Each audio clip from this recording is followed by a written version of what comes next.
আসসালামু আলাইকুম প্রিয় বন্ধুরা। আজকে চলে এসেছি আমাদের ঐতিহ্যবাহী মিষ্টান্ন ঘরে। এখানে কিভাবে মিষ্টি তৈরি করে সে সম্পর্কে আপনাদের সাথে তুলে ধরব। বন্ধুরা, আমাদের কম বেশি সকলেরই এই মিষ্টি পছন্দ, অর্থাৎ রসগোল্লা, রসমালাই এগুলো কিন্তু আমরা অনেকেই পছন্দ করি। কিন্তু এই মিষ্টিগুলো কিভাবে তৈরি করে তা আমি আপনাদের সাথে আজকে শেয়ার করব। তাই ভিডিওটি সম্পূর্ণ শেষ পর্যন্ত দেখতে থাকুন। চলুন শুরু করা যাক। দেখুন বন্ধুরা, প্রথমে ভাইটি একটি বাক্সের ভেতরে একটি বাটির মধ্যে আটা এবং ছানা মিশিয়ে নিয়েছে। হালকা একটু তেল দিয়ে এগুলোকে ভালো করে মিক্সড করে নিচ্ছে, যেন এগুলোকে গোলাকার করতে খুব সহজ হয়। সেজন্য দেখেন এইভাবে সাইজ করে নিচ্ছে।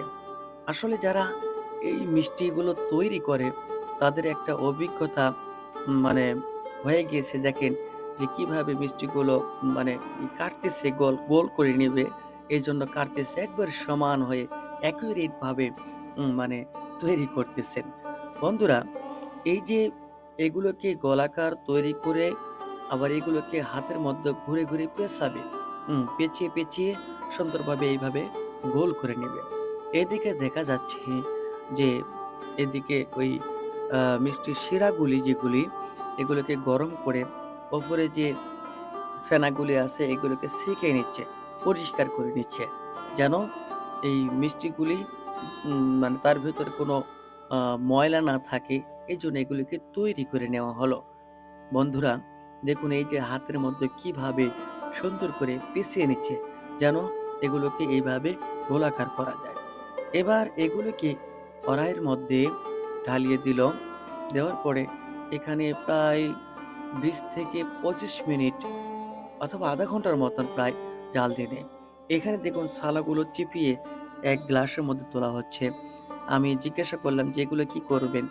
তারা বলল যে, "এগুলো অনেকেই যাদের আমাশয় রোগী জনিত যারা রয়েছেন, তারা যদি এই ছানার রসগুলি খায়, তাদের এই আমাশয়জনিত রোগগুলি এগুলো থেকে মুক্তি পায়।" বন্ধুরা, দেখুন এগুলো প্রায় আ এই গোল্লাগুলি, অর্থাৎ এই রসগোল্লাগুলি তৈরির উপযুক্ত হয়ে আসছে প্রায়। আর অল্প সময় লাগবে এগুলিকে তৈরি করার জন্য। তো এর মধ্যে আমি আপনাদেরকে বলি যে আসলে কারা মিষ্টি খেতে পছন্দ করেন, আ বেশি মিষ্টি খেতে পছন্দ করেন, তারা অবশ্যই কমেন্ট করে জানাতে ভুলবেন না।